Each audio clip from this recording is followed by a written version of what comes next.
What's going on, my lords and ladies? This is the Samurai back again for another Remnant 2 video. Havoc Form Builds is indeed one of a kind because of its buttery smooth and simple gameplay.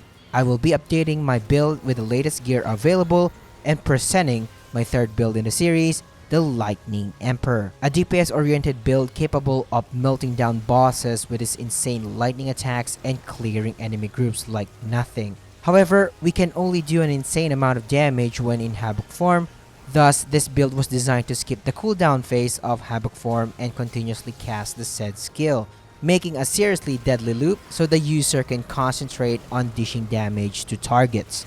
Now time for the actual build, and starting with the Lightning Emperor's archetypes. The prime archetype for this build is hands down the Archon. Using it will grant us access to Havoc form, which is the pillar of this build. As mentioned previously, this skill shoots lightning tendrils that can clear a wide group of enemies on a whim or deal heavy damage to bosses. This skill also allows the user to use blink evade, where dodges will be converted into high speed dashes that also deals damage. Its prime perk Tempest is insane when it comes to mod power generation, and thanks to this perk, we will be able to cast the required mods to regularly maintain this build's rotation. The Archon's damage perk Amplify grants the build an additional 50% mod damage and 10% mod critical chance, which is perfect since we will be spamming a lot of mods in combat. The utility perk Spirit Within is a nice bonus that overall helps the build generate mod charges faster because of the refunds. For the second archetype, the Ritualist will again take the spot, boosting the build's overall firepower by applying status effects or simply adding more damage multipliers. For this build, I decided to use Death Wish as my main skill to gain more damage multipliers. Moving on with its damage perk Wrath, which improves this build's damage output by adding 10% critical chance and making enemies suffer 20% more damage when affected by negative status effects. For the equipment setup, we need to maximize the effect of the Devour Loop Ring, which gives the build a 100% chance to skip skill cooldown entirely in every critical hits dealt to enemies, making the Havoc form loop possible. For this reason, we need all the additional critical hit chance possible while paying attention to the build's overall damage output. With that out of the way, starting with the long gun.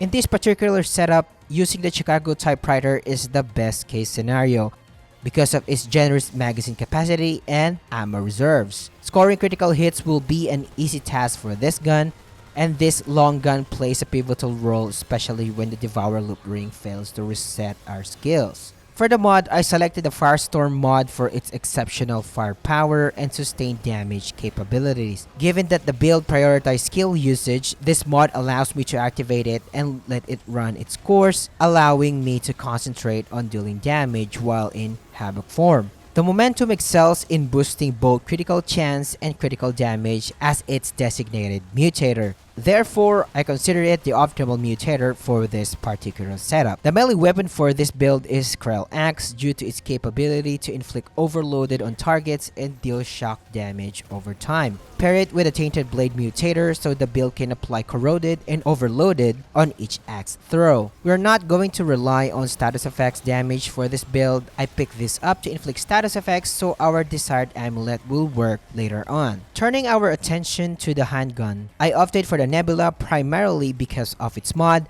the Nano Swarm. This mod deploys a swarm of nanomachines targeting nearby foes with a reasonable range and inflicting damage over time. Similarly to the Firestorm's functionality, this mod is user-friendly. Simply switch to Nebula, activate the mod, and you are ready to go. When the Firestorm and Nanoswarm synergize, they work seamlessly to deal substantial damage over time, and their critical hits can also reset our skills. For the mutator, I suggest using Harmonizer for more mod damage multiplier and mod generation bonus for our Chicago typewriter and its Firestorm mod. That goes for the weapons, and let's discuss the Lightning Emperor's Trinkets. Feel free to be creative on this one, and I will be providing all of the alternatives later on. But before anything else, if you are into straight to the point guides, tips and tricks like this one, consider subscribing to the channel. Liking the video will surely help me a lot, and consider joining the Empire today, and your support is greatly appreciated. Now on to the next step. For the amulet, I strongly recommend the Nightweaver's Grudge. This amulet grants an extra 20% critical chance and haste when your character is in proximity to an entity afflicted by a status effect. Achieving this condition is an easy feat for this build thanks to the aforementioned gears, and you will be dealing status effects constantly. The added haste on the other hand is a valuable addition to the build, and the 7% speed enhancement affects the Havoc Form skill as well. Moving on to the rings. The Devoured Loop ring will take the first spot in here, and as mentioned previously, this ring is the key for this build to work, and we already talked about it, so moving on to the next one. I prefer utilizing the Kinetic Cycle Stone for the second ring slot, which enhances mod and skill cast speed by 20%. The skill cast speed directly influences the Havoc Form, meaning that the higher percentage of the skill cast speed results in increased damage output from the Havoc Form. The third ring on the list is the Akari Warband, which adds 15% critical chance and critical damage for 15 seconds after doing a perfect dodge. You will be doing this a lot, so the effect is active most of the time. The final ring chosen for this build is the Burden of the Gambler. While this ring eliminates enemy weak spots, which sounds horrible, it becomes negligible as the Havoc Form skill doesn't target weak spots anyways. The additional 10% critical chance and 20% critical damage are essentials for this setup. Now that the weapons are out of the way, let's discuss armor sets. When it comes to the Lightning Emperor's armor set, I'm wearing the Academic's armor pieces aside from the helm, which is the Labyrinth Mantle. This set is for aesthetic purposes only, and there is a high chance that you get one shot by wearing these. It's just that I am used to it. If you want to go for damage reduction on the other hand, you can wear Leto Mark 1 or Leto Mark 2 since the Havoc Form is not affected by weight class. Just be sure to equip the Dull Steel ring to avoid flopping when not in Havoc Form. You will lose a little bit of DPS, but it's not going to ruin the build by replacing a single damage ring. Moving on to relics and traits. Feel free to use anything that you prefer, but for my setup, I am using the Tranquil Heart to take advantage of the 2 health regeneration per second, although I don't use it that much since this build relies on lifesteal to regain possible lost health points. For the relic fragments, I highly suggest using additional elemental damage, skill damage, and casting speed. This setup will bolster the build's lightning attacks further. Now that we have covered the build's equipment, it is time for the suggested traits. Choosing the Archon archetype will grant the build with a free level 10 Flashcaster, which grants the build with mod and casting speed by a 50% increase. The Ritualist archetype's free trait, which is a level 10 Affliction, which increases the status effect's duration by 100%, is a nice bonus. This will ensure that the Nightweaver's Grudge effect will be active all the time. A level 10 Triage trait can help improve this build's overall health regeneration capability. I suggest upgrading Kinship to level 10 to survive the Firestorm's damage just in case you got sucked on it. Following up with Regrowth level 10 for more health regeneration.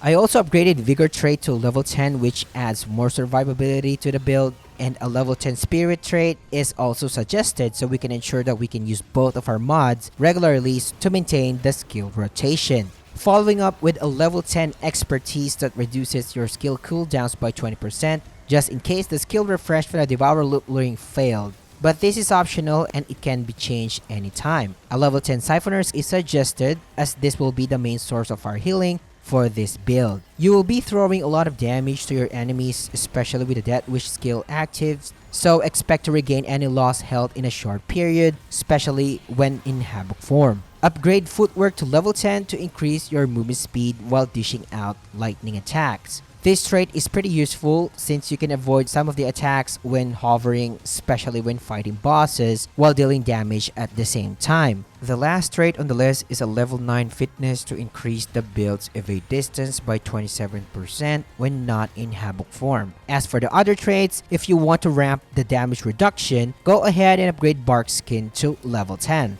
Moving on to Concoction, and this will be the last topic for this section. I suggest using Mudtooth's Tonic to gain more health points and improve overall survivability.